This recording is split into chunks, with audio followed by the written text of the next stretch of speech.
In the immortal words of Napoleon Bonaparte, never interrupt your enemy while they're making a mistake. With one Supreme Court vacancy now filled by the Commander-in-Cheeto, a new one tumbling after, and Ruth Bader Ginsburg decaying in slow motion before our very eyes, the shrieks of the Starbucks syndicate as they call for both the impeachment of said president and the dismantling of the Supreme Court itself border on sonic fucking warfare. And ladies, gentlemen, this is a mistake you must allow the Democrats to make. You will never have a left more uniformly opposed to judicial activism than you do at this precise moment, and it is imperative that you disengage from the partisan team sport long enough to ameliorate the massive injustices meted out by the bitches in black robes and ensure they are never again permitted to overstep their mandate. Thurgood Marshall should have been clapped in fucking irons for using the Bill of Rights as his very own private constitutional cum rag. Instead, he's venerated. Libraries are named after a glorified goddamn dictator.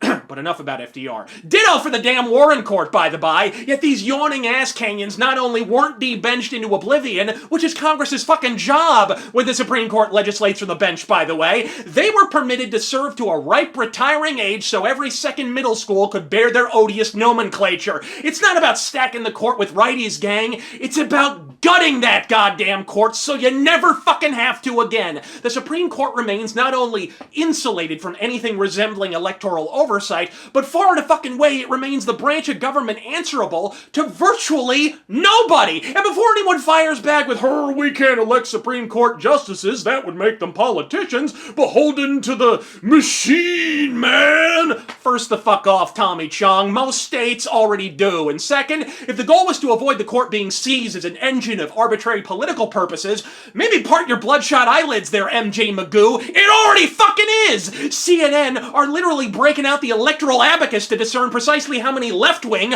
versus right-wing wank shafts currently abide on the court in question, and you sincerely believe having these half-wits not be elected has prevented it from being politicized in any form or fucking fashion. Are we pretending for a fraction of a scintilla of a fucking moment that Ginsburg isn't rocking a full-blown Hillary 2016 slingback fuck thong under that robe? Incidentally, they wouldn't even need to be elected, nor am I advocating for it. Just make it easier to recall their asses.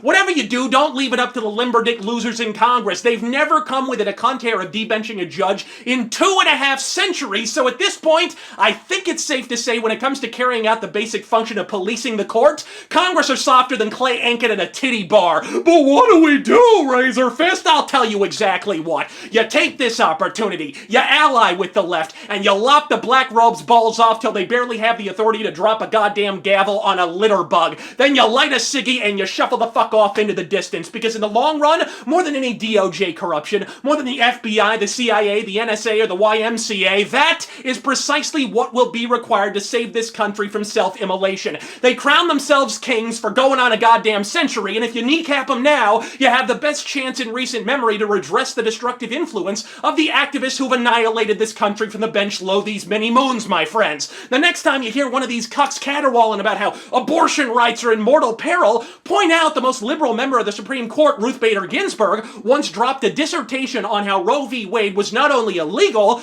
but due to said illegality had likely set the cause of reproductive rights back fucking irreparably. And I never thought I'd say this, but Ginsburg, she ain't fucking wrong! Because even if the prospect of taking preemie pliers to a fully formed fucking baby makes you harder than a mastodon tusk, the fact that you're able to do so entirely due to an illegal overreach of judicial authority will forever provide the opposition with a perfectly valid counterpoint with which to forestall your future efforts. And after you point out that pertinent item of paralegal curio, you march right in there, arm in arm with the bipedal fucking soy pod with the hipster beard and the side shave, and you take the Supreme Court down like fucking Gomorrah. This is the only chance we get before the shooting starts, folks.